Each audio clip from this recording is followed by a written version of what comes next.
Welcome, everybody, to another episode of the Career Talks Podcast, episode 47. As always, Orlando Haynes, I'm your host. As you're jumping in, make sure you share where you're tuning in from. Say hello to both myself and Judy. I'm sure you've seen the flyer and you know my special guest. But before we get to her, I want to say thank you to tonight's episode is Agape Career Counseling Group.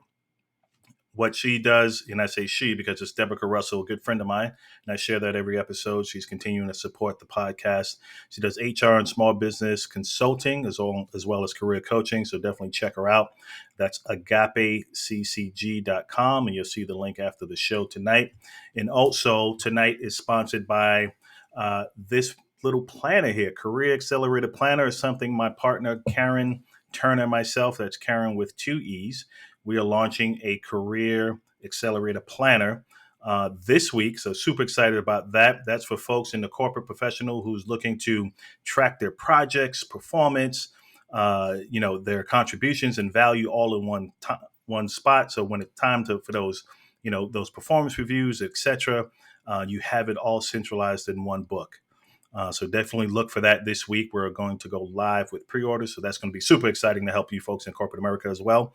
But without further ado, let me get to my amazing guest, Ms. Judith Fox. She is a LinkedIn Business Accelerator. She's the founder of a LinkedIn Business Accelerator.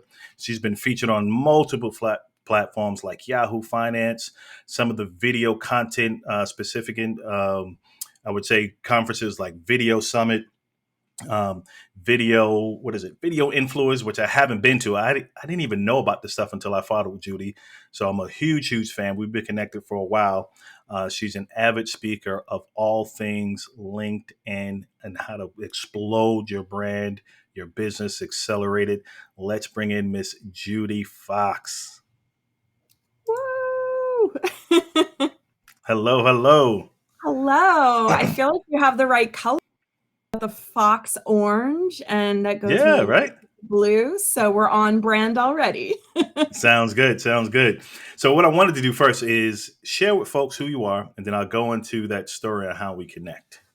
Oh, yeah. So yes, you had a great introduction, number one. And I would say I have been on LinkedIn since 2009. I have a degree in chemical engineering, which merges really well with my master's degree in business sustainability. So those two superpowers unite and create a LinkedIn force to be reckoned with. Yeah, that's an interesting background because I heard you share the story, how you transitioned from that space, and then now an entrepreneur crushing it on this platform as well as Clubhouse. So folks, if you don't have the app, get the app and connect with Judy there. Just gems upon gems with LinkedIn. So super excited to learn more about LinkedIn, mastering LinkedIn really from you, because you're one of the forefront folks that are teaching us. But what's special about you, let me say this, is just your energy. And here's my segue into the story. So we connected back in 2018. I think I reached out to you, said wanted to connect, and I looked because it's still in our messaging if you were to go back to that. But you responded with the audio message. So I don't know if that was like really fresh at that time, but I think it was. Yeah, 2018. That had to have rolled out right fresh off the presses. So I was like, what is this? I was like, what's going on here? But the message was so authentic. It was sweet. And I was like, oh man. So I replied back and we exchanged. We never connected. We just hit and miss. You were traveling somewhere in Colorado. It was during the holidays or something. But I always remember that. And then when I start to follow your content, you keep the same energy. Your energy in that message since 2018 to on Clubhouse to here and other podcasts has been the same. So I thank you for that, for keeping the same energy going forward. Yeah. So now I was going to mention that kind of comes from what I went through in my career, because I reached a point in my career journey that I felt like I was stifling my natural voice. I had to go to work and put on a proverbial like mask or suit that didn't fit me. And so I kept kind of slugging away at that. And I've had a lot of my close friends that have known me for 20 plus years where they've said, I'm now normal. I'm myself now, where Mm. it's like I kind of broke out of a cage and I'm like, woohoo, I can sing. An uncaged bird is what one of my friends that has known me for my whole career really kind of said about me, which is cool. So, in essence, and thank you, Nashroon, for joining us. I guess she has your tagline. Woohoo! Right? She put that Woohoo, in there. exactly. We're both going, woohoo. So, with that, before we get into the main topic, though, was that just a form of imposter syndrome back then before the label hit it? Is that what you felt back then? Now knowing what the label and what's trending now in terms of that. It wasn't that. So what it really Okay. was I ended up in a situation that was one of I feel very lucky throughout my career. Hmm. Early on, I got advice saying it matters more who is your boss and who are you working for than sometimes the rest of the company and what's going on in the bigger picture. And so I ended up in a toxic work situation where Mm. I didn't read some of the red flags because sometimes you balance the red flags with, I also need to make an income. I need to have a job. And so what ended up happening, and I don't know if this has happened to anyone else that's ever, you're the interviewer of all careers. So but I was told I was getting a certain job with a certain title in a certain territory. Hmm. And the first day I started, I got switched and I got a totally different territory, which Mm. changed the entire job that I said yes to. So I Wow. definitely think that's happened to people. I mean, I know it has now that I've listened to different people online talk about their careers, and that had never happened to me. You It, interview for your job and you assume you're going to get the job you interviewed for, and that did not happen in this case. yeah, it happens. It definitely happens because you said yes to this package, and now they're Yes. saying, actually, we're going to switch that out for you now that we have you. Yes. Yeah, Yeah, that's now that not we good have coming to you, play. we had a reorganization. Exactly. Knowing it was in their back pocket, the front pocket the entire time. They were like, we just need her to sign the offer and start, and then we'll spring it on her. But yeah, Yeah. that's unfortunate. That's definitely unfortunate. Um, so when it comes to the transition you made, where was it in your career? Was it the start of entrepreneurship, or was it through your corporate career where you started to get super active and understanding and leveraging LinkedIn? So I started my career in 1999. That's when I graduated college and entered the workforce, the official corporate ladder. I got my first rung and I basically loved it. I was extremely happy. I worked for 10 years for the same company. I worked for United States Gypsum Corporation. They were a great company to work for at the time, and I had a great series of bosses that I loved. And I was, going through everything at the 2008, 2009 economic crisis. And Mm. that's when I realized, wait, I need to figure out what's going to happen if I lose my job. And what ended up happening was I lost my job. So I joined LinkedIn kind of right before I officially lost my job. Okay. So it was kind of this gap that I saw that I said, if I'm going to find my next job, I better start now. I better be prepared because this is coming. If you ever, and then now it's made me realize, knowing that 2008, 2009 crisis, it's always coming. Right. The job security isn't, Right. you always have to be prepared. So I know that's what we're talking about, but I realized the power of LinkedIn, and we all start at zero when we first start, and we can quickly get to 100, 200.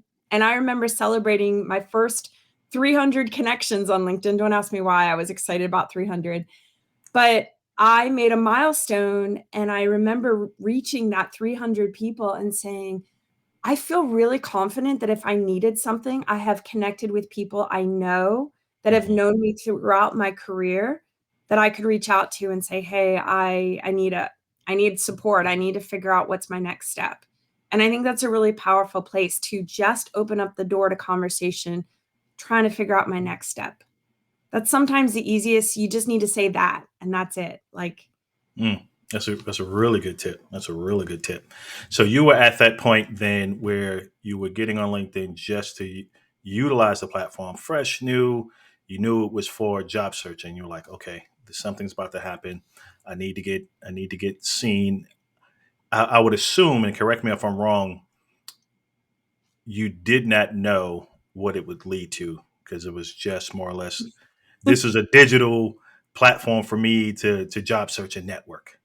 Yes, and I started a blog and a website at that Hmm. exact same time because I did look out into the space and I said, "Wow, if you have a website and you have a blog associated with it, you get a lot of visibility."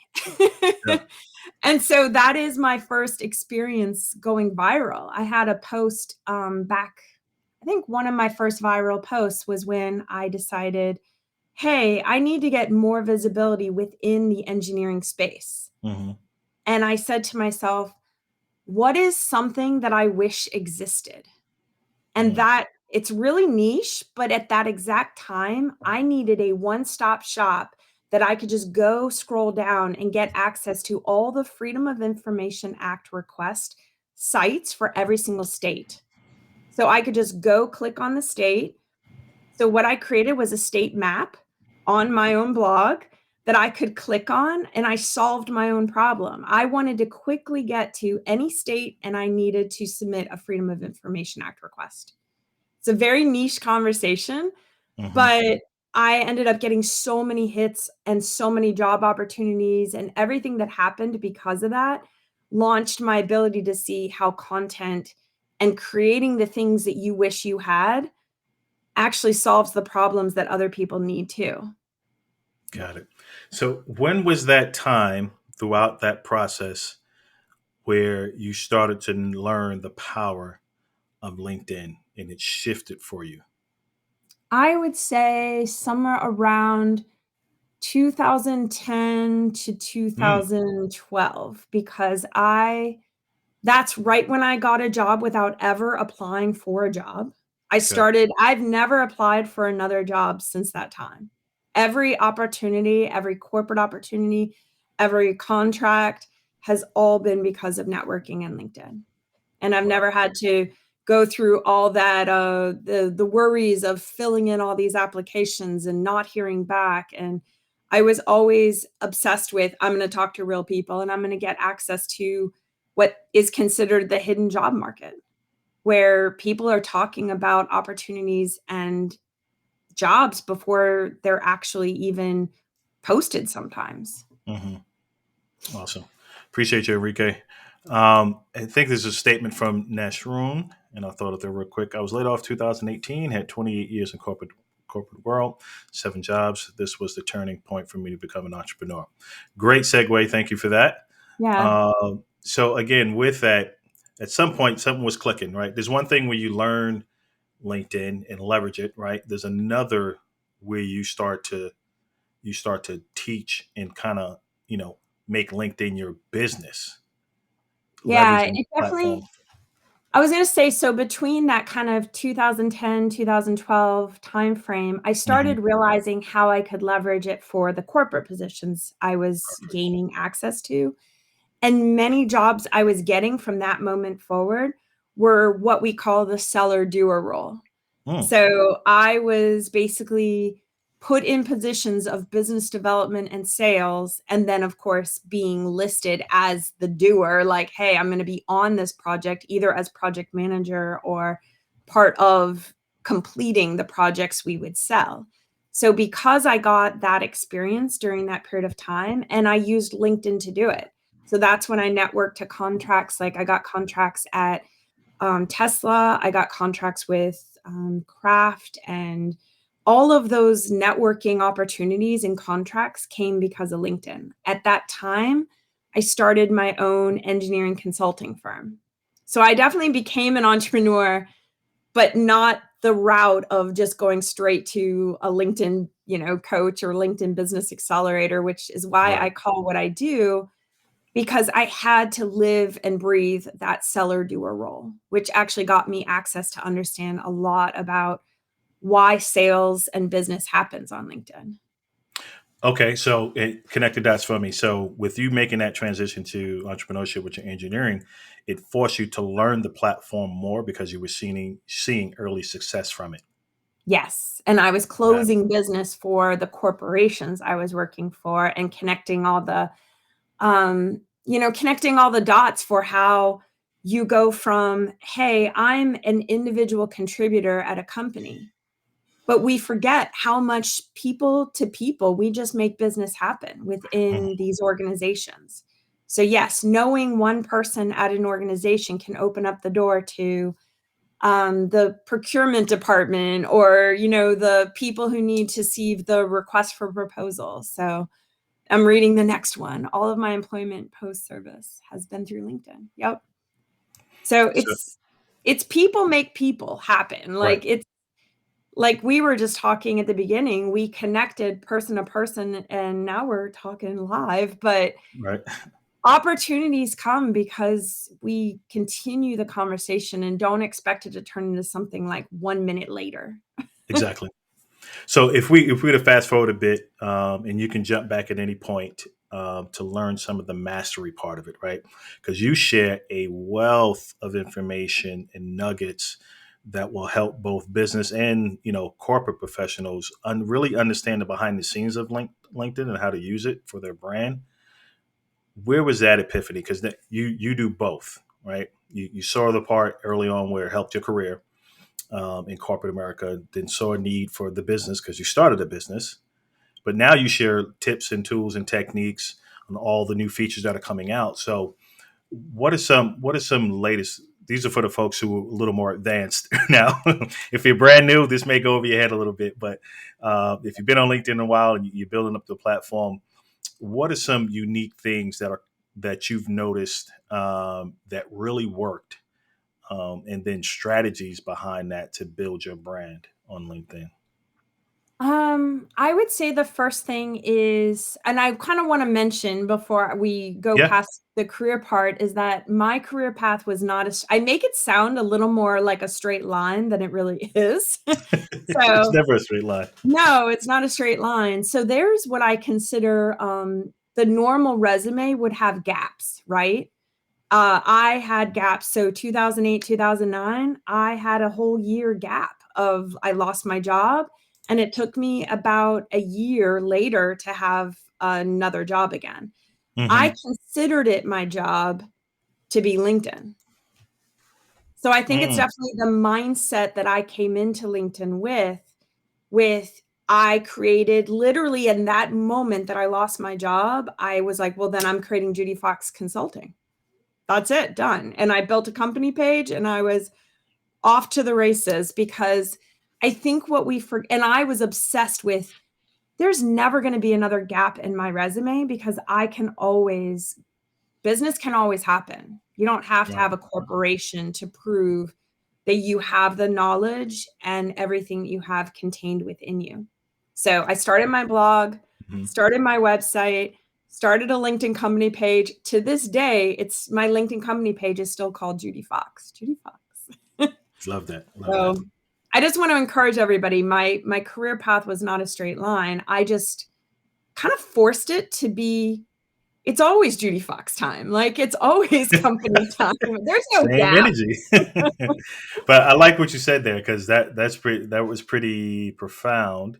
Is that you said you don't need a corporation to basically validate your experience, your knowledge, your expertise. And I think a lot of us fall into that trap, right? If we're not Yes. at the big tech companies or whatever the industry is, a well-known brand, and that puts more credibility behind us And I would versus yeah. say anyone who's tried to shift from corporate to entrepreneur, and by the way, I can mention how many times I went back and forth. I basically had that gap, but in my mindset, I was going to go back to find a corporate job. This was just temporary, but I was going to always never worry about a gap again.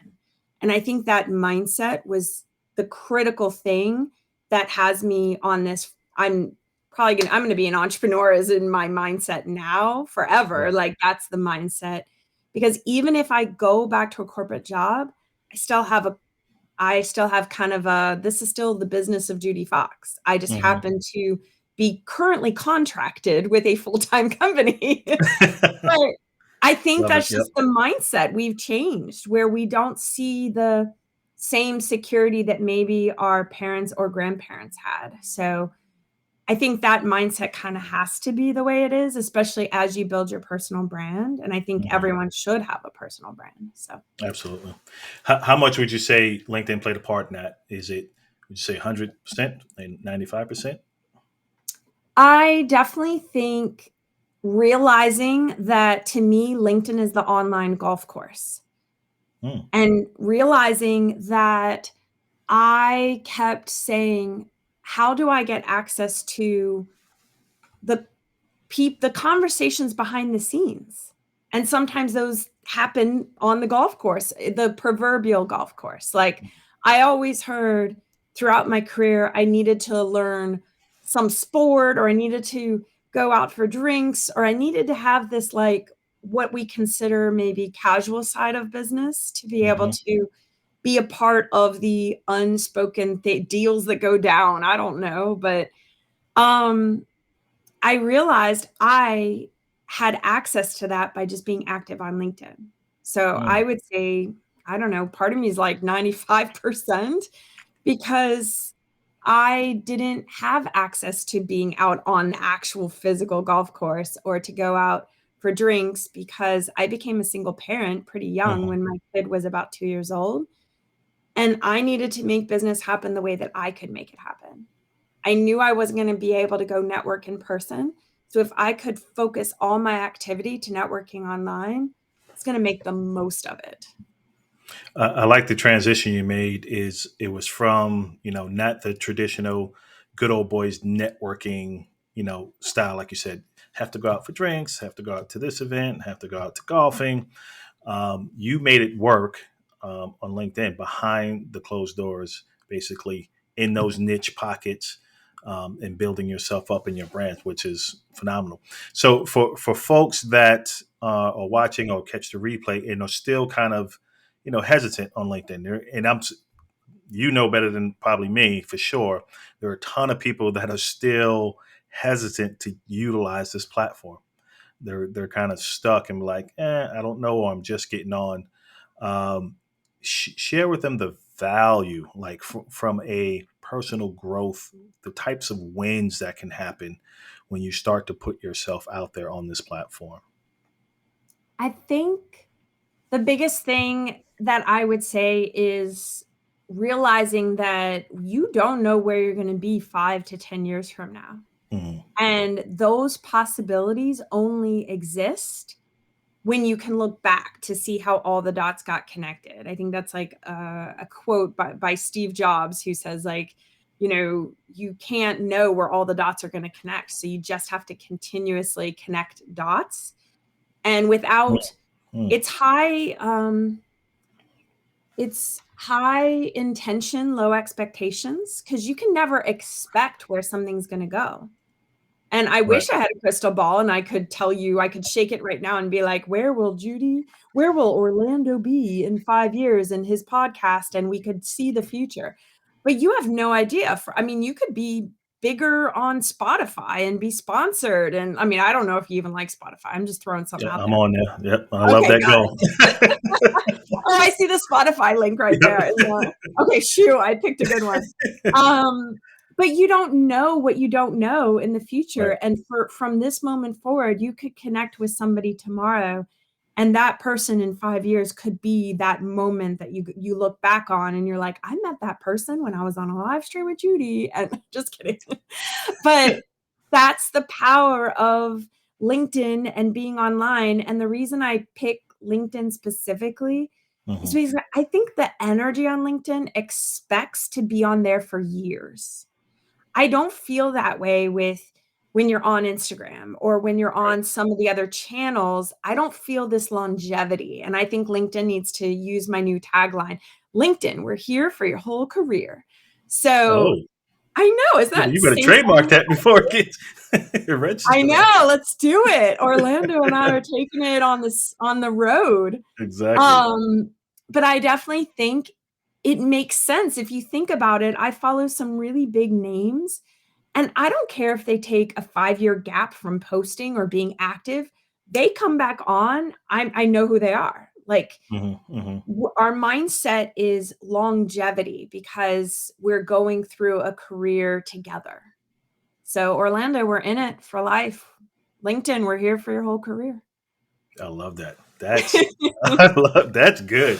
That's really good. So, and share with me, talk about, were you posting content at all throughout your corporate career at all? Yes. So that's where I do think I love the creator economy has really taken off, especially because of COVID. And thank you for mentioning that, Nashroom, because online networking has changed everything during COVID and during Yeah. 2020, 2021. And I will say, I think that has helped the job seeker because before, posting content by being a job seeker might have been seen like, ooh, like, are they wanting the spotlight? Do they actually want to Right. spend time on a job? But now people see it, I think, a lot differently, where having access to conversations is totally different than it was perceived before 2020. And I will tell you that's part of why I ended up realizing I needed to do and I needed to make LinkedIn Business Accelerator work, was because I couldn't stuff it down anymore. I couldn't stop being a creator. I couldn't stop myself from wanting to share what I know. And I didn't want to ask permission anymore from any corporation out there. Do I have permission to be myself on a Saturday and Sunday on social media? Hmm. But if I showed up on Monday and I had posted on Saturday and Sunday and I showed up on Monday, and I also want to remind you, at that time, I was doing business development and sales for several companies. And what I realized is the way of doing business, they wanted me to do more cold calling business development. And I wanted to be having a great time socially online. And I wanted to have Hmm. lots of likes and comments so I could engage with conversation and then I could talk about it. And then I could move it to the, hey, well, if you ever have any projects, let me know. This is what I offer, and start those relationships that way. And I tried to communicate that public conversations convert so much easier to private conversations. That's good. First thing, you have to stop reading my mind because you just read, you were just in my head with that. It's that fine line between building your personal brand and how that can, one, support the company. I'm not sure if you've seen that LinkedIn article, "Create an Employee Yeah. Creator" or something like that. Fanny Dunnigan showed it to me a few weeks back, about a month or so back. But it's true, and you can see how so many corporations are not there yet. Like, if you see constant posting and things during the business hours that could eventually, expose the employer brand and things like that, that could be looked at as, oh, this person's not working. What are they doing? They're Yes. like, It's whoa, whoa, what's going on? They're yeah, supposed to it be is on really that tough. call. Yeah. And I And couldn't go ahead, go I ahead, go ahead. couldn't I couldn't not do that I couldn't I just reached a wall. At some point I felt like I had no more, I don't know what to call it. I didn't want to be inside some box that didn't make sense for me That's anymore. it. And the biggest thing, and people tell me, well, then why did you go through like chemical engineering? And that seems kind of strange. But if we think back, the only jobs we knew about or had access to in the 90s before the internet was who we knew, or I was very much influenced positively by my dad and my sister, who both got engineering degrees. Oh, okay. And so when I looked ahead at opportunities before the internet existed, the opportunities looked physical. Like I needed to be in an office or I needed to have a job. And my ability to get a chemical engineering degree seemed very stable. It seemed very like, if I get that degree, I will be able to do a lot of things with it and head into the future. And I think what it really taught me and why I do well on LinkedIn is I'm always testing, always experimenting. And I think that is the engineering mindset where I'm going to solve a problem. There's a problem. I want to solve it. So talk about also with not only with the content that you do, just from share your evolution from when you started to now, because you just share value across the board, right? Not in you have your program, of course, you want to convert and drive sales because eventually it helps the companies and the organizations. But talk about just the consistency of you just adding value and how that's helping your personal brand and business. Yeah, I think one thing I want to say about LinkedIn in so much of how you can show up is the value of commenting and not constantly having to be the creator of the content, but Mm. commenting. I shared this live stream. I was trying to say to myself, where can you go and answer the questions? So if you have an ideal client, instead of just sitting on your content thinking, I just need to create content, go out and see what your ideal clients are talking about and engage and join that conversation that's already happening on LinkedIn. You'll actually get better content to be able to come back to your content to show up and have those conversations. Is that where we were headed? Because I just took it like a whole nother way, but I told you behind the scenes we can go left, right, but we'll be on topic. No worries. awesome. Well, but Well, it's I funny because wanted I to make go ahead. sure people understand that Hmm. everyone who's sitting here going, hey, I might be a job seeker or I'm not ready to break out of this box kind of bold like I did, and maybe Hmm. they're not ready to launch a podcast, but the power of going out and just communicating in community and go comment. Even the people commenting right now are part of the community that we're all talking, and LinkedIn is conversation. That's what they want. You can see it in the way that they show up and the way LinkedIn is encouraging the users. So when it comes to the tools, some of the newer tools that both job seekers and business owners can leverage, share a few of those, the top two or three that you see that you had success with or having. So yeah, because the tools have changed in the last couple of years. Hmm. I definitely will say when LinkedIn Video launched, that was incredible. And I believe LinkedIn, every time they pull out and they will push out a new feature, it will have another moment like that.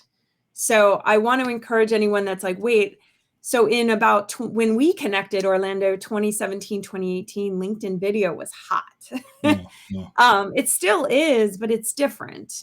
We've seen the evolution of video maybe not being so, oh my gosh, it's going to go super ultra viral. Right. But what I will say is LinkedIn's going to come out with something new that's video related. We don't know what it is, but I would consider it potentially a short video app or something, a merge between LinkedIn stories, which they deleted, and LinkedIn video. I just want to encourage anybody to pay attention to that because I'm always thinking ahead. And anyone listening right now, just pay attention to that. And the way that you're going to get access to the new tools on LinkedIn is creator mode that they launched in 2022, which I think is changing everything about the platform. What do you think about the audio?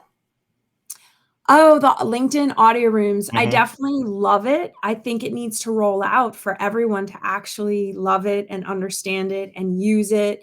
And right now, because it's only maybe about 500 to 1,000 people max that have access, I am finding it to kind of be feeling like it's losing some energy if I could, you know what I'm talking about? Like that Hmm. excitement and buzz. I want them to ramp it back up. I think right when Clubhouse it took off like crazy, and then it's felt like LinkedIn was like, "Wow, we got to catch up because they're drawing our users over." But then again, like you said, they're not pushing it out to even be a competitor necessarily. I only see like one or two people, yourself included. Is it with I forgot the gentleman's name that you do LinkedIn Clubhouse rooms with? Yeah, Vinny Potestivo. Is it Vinny? He's been oh, well, Bobby Umar Bobby. is Bobby. yep, okay, Yeah, so yeah. I've got Clubhouse, the thought leadership branding rooms. I still do those, and with Bobby Umar and team.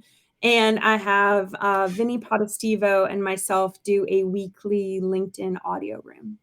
Got it. Yep. So I love audio. I will say I prefer audio because then I don't have to put on makeup, or I don't have to worry about my background. I don't even have to be sitting here. Like right now, you probably would all be super seasick if I was walking around my house.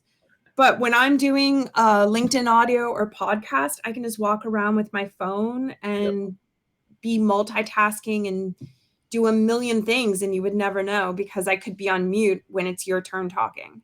Exactly. So. Exactly. Yeah. Is LinkedIn live? So they're still kind of going through who's going to get that as well, because I see a lot, but it seems to be there's some people who I would think would had it way before me. I'm like, how did I get it? And you didn't. They seem more, of an influencer. And I was like, well, what's going on? How come you guys don't have it? So everyone has LinkedIn Live now. Everyone. Okay. The way you get it is turn on creator mode. Oh, and it's just right there. There in It's newsletter. right there. I literally turned on someone's creator mode today, and I was able to see immediately. They were like, you have access to LinkedIn Live. You have access to LinkedIn newsletters. Got it. So I will also say to me, I get so excited about LinkedIn newsletters because it is so sustainable. And that's my business degree, is thinking about sustainability. So to me, LinkedIn newsletters live on beyond just this. So if you make a post on LinkedIn, let me compare it, a LinkedIn post versus a LinkedIn newsletter article. Mm-hmm. If you make a LinkedIn post, maybe it lasts for like a week or so. Yeah. Maybe. If you're lucky. Yeah. If you make a LinkedIn newsletter and article, you can make that last for years because it can be SEO searchable, and LinkedIn in Google search actually brings things up to the first page. So I've had so much success, and that's why some people say, hey, you don't post all the time. And I'm like, I got a post working from me from 2019 that's still great in business. So I believe that work smarter, not harder. If you Right. can create something, if you can create a live stream that people continue to watch and it continues to work for you, lean hard into that. Podcasts are so evergreen. It's so Yeah. powerful. So talk to me more about the newsletter. So creating one versus just posting a newsletter, is there a difference, or am I misunderstanding that? Okay, so a newsletter is like having a train. Yep. The newsletter is the engine, and it pushes everything out, but there's only one engine on the front of a train, right? Mm-hmm. So the newsletter, you just create it once. So one time you launch your newsletter, you're like, oh my gosh, I have a newsletter. And then all the other train cars are the articles that you write, and you just hitch them to the newsletter. Does that make So sense? it does. And let me follow it up. So yesterday, what's today? Tuesday. So either Sunday, I was starting to post a newsletter to talk about the Career Accelerator Planner. But then I'm looking at it, and I see where it says create at the top. It says create a newsletter. So I was like, okay, am I So trying to you are gain? actually creating an article. Okay, but I clicked newsletter versus Mm-hmm. article. And only okay, so it came up as an article versus newsletter. Got it. Yeah. So you Okay. do create, it's like you build this engine once and you give it a name, and you create this engine, and that is your newsletter. So my newsletter is called the Business Accelerator. Mm-hmm. And all of my articles, I attach them you only build the newsletter once, and then you just write LinkedIn articles. Got it. So, So that's a good tip for folks too, for even job seekers or career professionals who may not want to be on camera, right? They're just like, mhm. that's not my gig.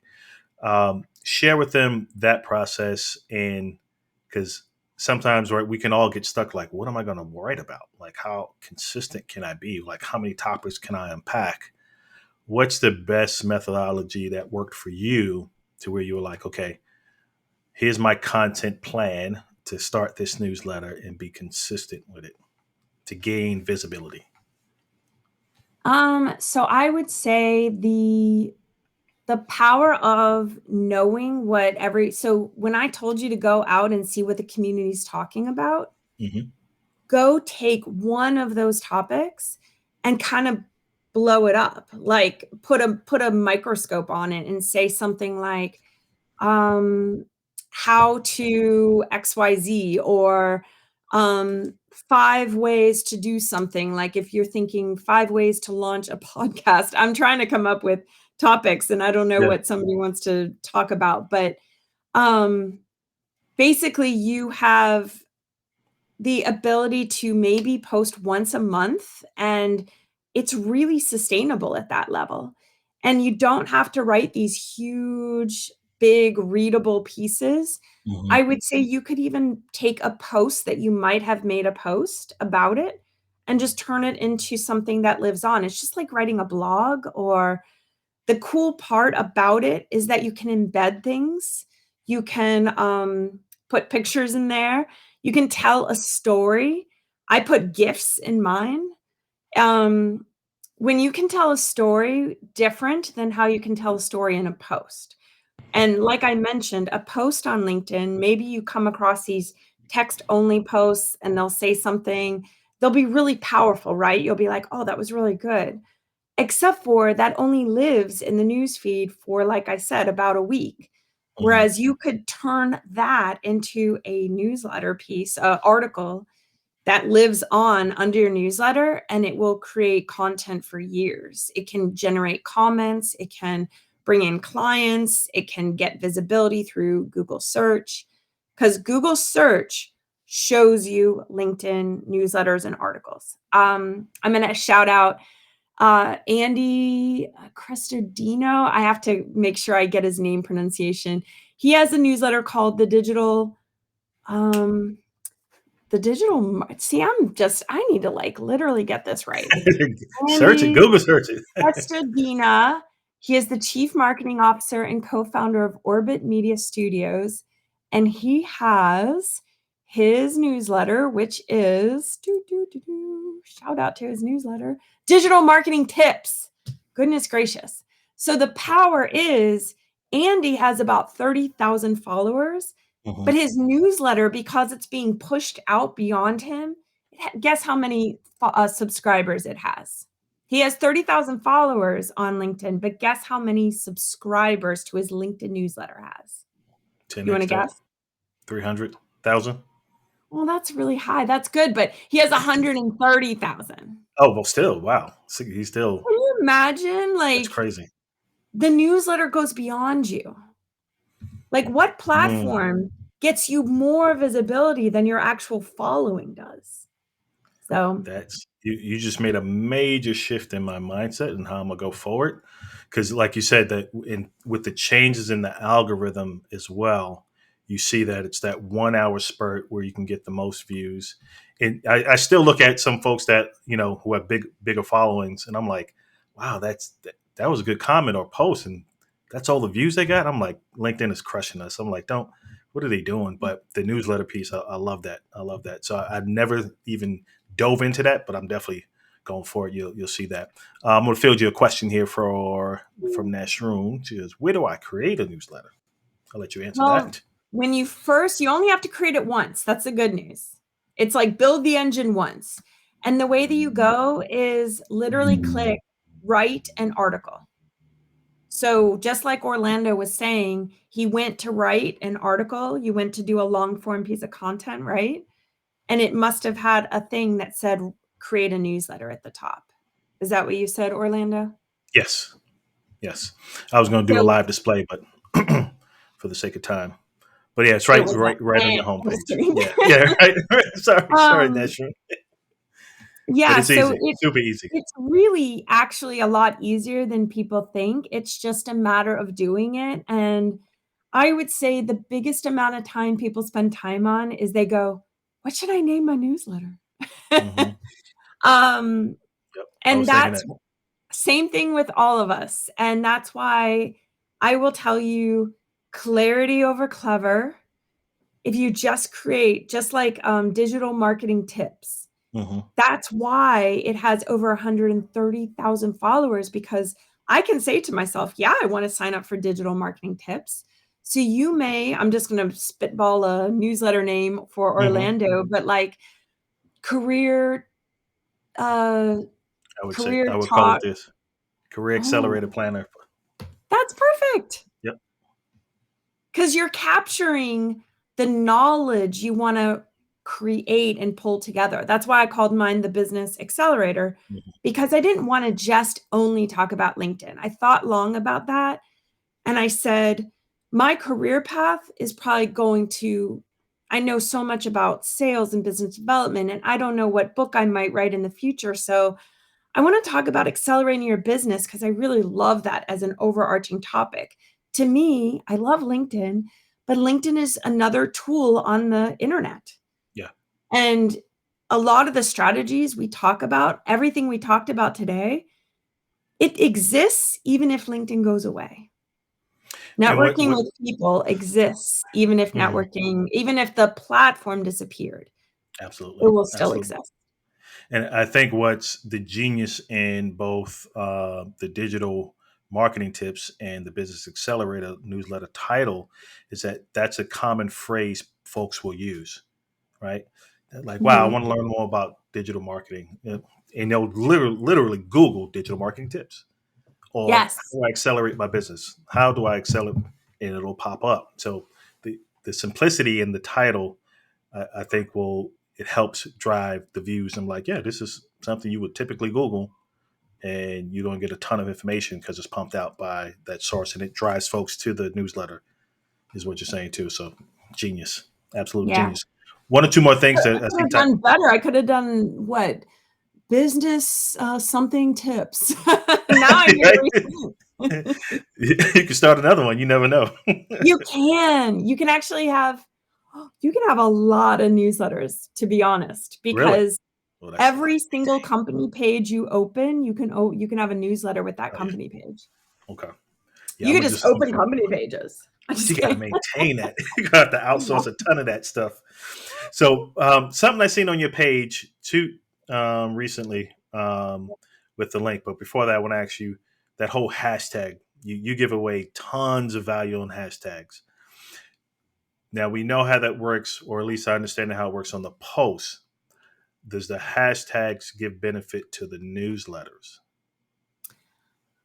Not inside the newsletter. So the Mm. chunk of all that you're talking about, I guess with SEO and keywords, but it's not the same as being found in the LinkedIn news feed. Like if I was going to search the hashtag on the LinkedIn news feed, it would have to have been in the posts that went out with the newsletter or the article. So Got it. Got it. yeah, they don't really matter inside of the article, like meat and potatoes. I don't know Got what it. to call it. Nope, you're right. Yep, that's good.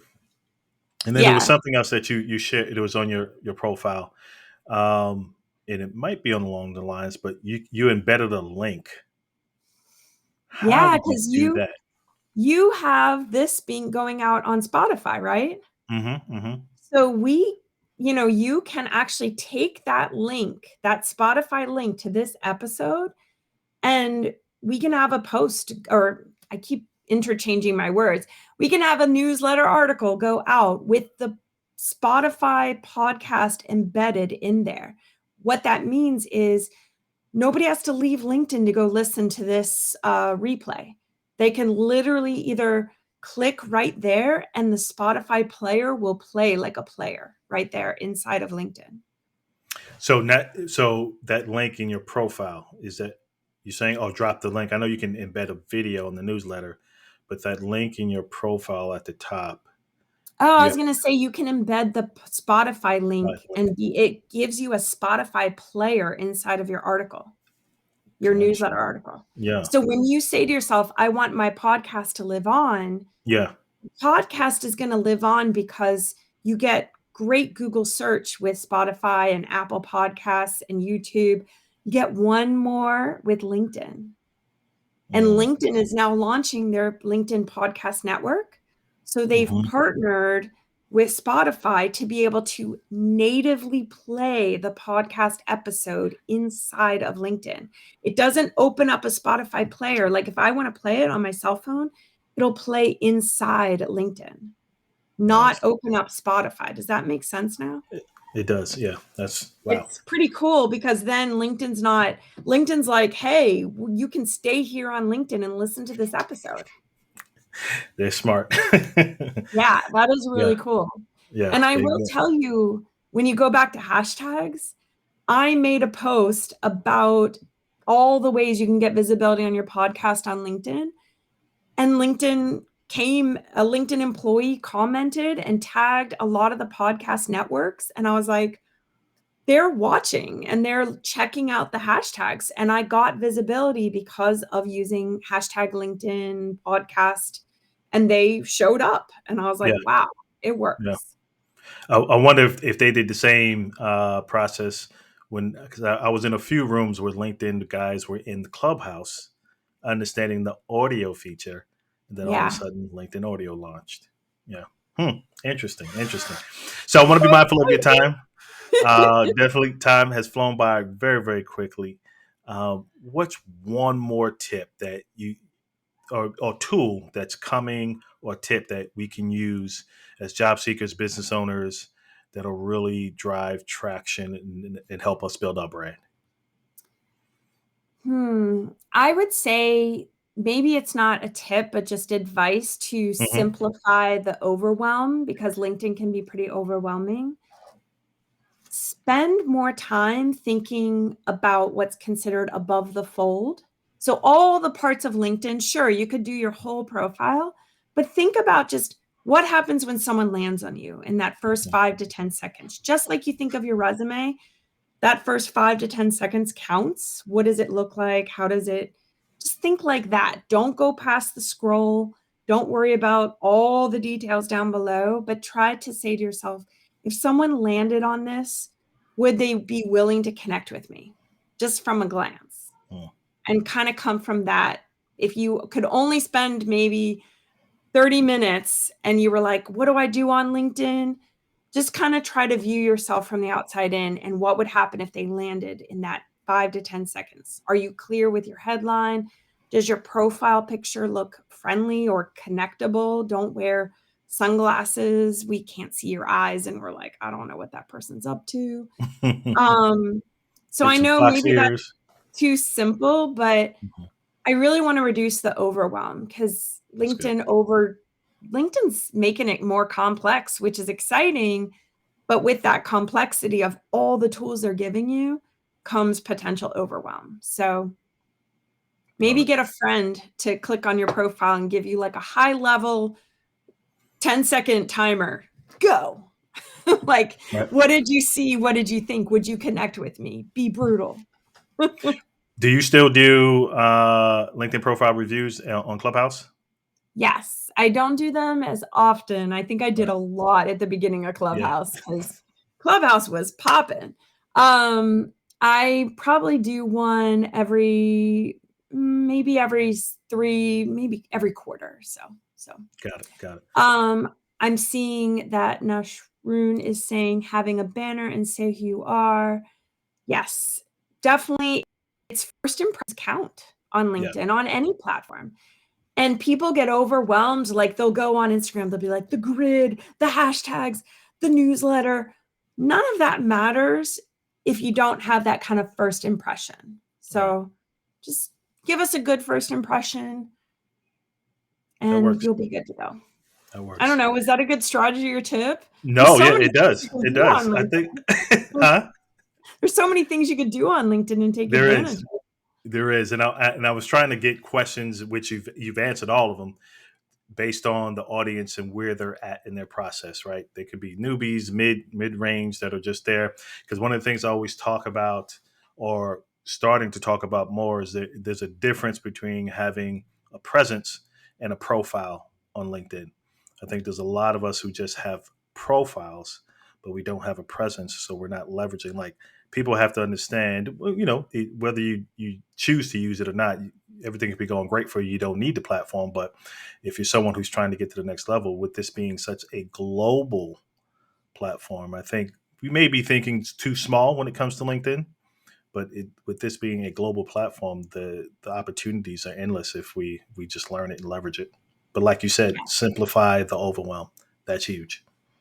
Well, Huge. I will say one more thing, just because I Mhm. know we have entrepreneurs listening too, is it's a tool. It literally is a tool like all the other tools out there. And I always tell people, anything that bothers you about LinkedIn, sit down and say, I take radical ownership. How can I take my control back of the thing that's bothering me?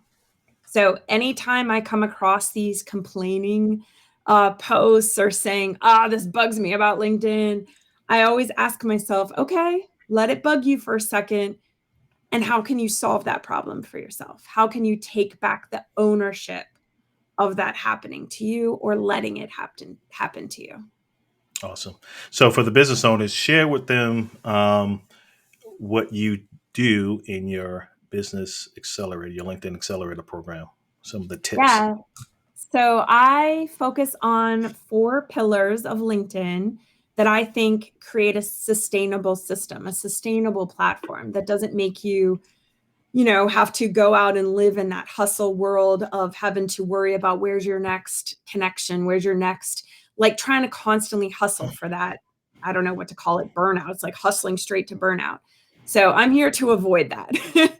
um, I lean into what I consider the first pillar is I call it leadership. And that comes through from your profile and understanding what are you solving? What are you doing? Why would somebody want to work with you?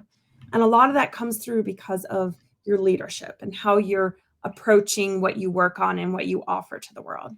The second pillar is strategic networking. Hmm. You are who you surround yourself by. And it's, I love the book Tipping Point by Malcolm Gladwell. So I really look into who are you networking with because you can both tip each other into more visibility. For example, I Hmm. could post and share more about Orlando. He can post and share more about me. And we're actually part of each other's visibility tipping point where we can each continue the visibility. So anyone that was here today, you're also visible. So that's why that networking really matters. And all of you talking, it's been amazing. Thank you. And then the the third pillar is obviously going out and posting and being visible, but I like to think of creating sustainable visibility. So that's where you work on branding and having your personal hashtag. I have hashtag Fox Rocks. But what can you do to not worry about the algorithm? I want to last beyond That's an huge. algorithm. Hmm. And then finally, the last piece of the puzzle that my fourth pillar is how can you implement so it's sustainable? How can you go beyond worrying that LinkedIn, and if LinkedIn disappeared tomorrow, what would you be set up with to go beyond and live on beyond just that one platform? So I Love like it. to look at how can you put out content either on your website or repurpose it. The repurposing part of content strategy is really powerful.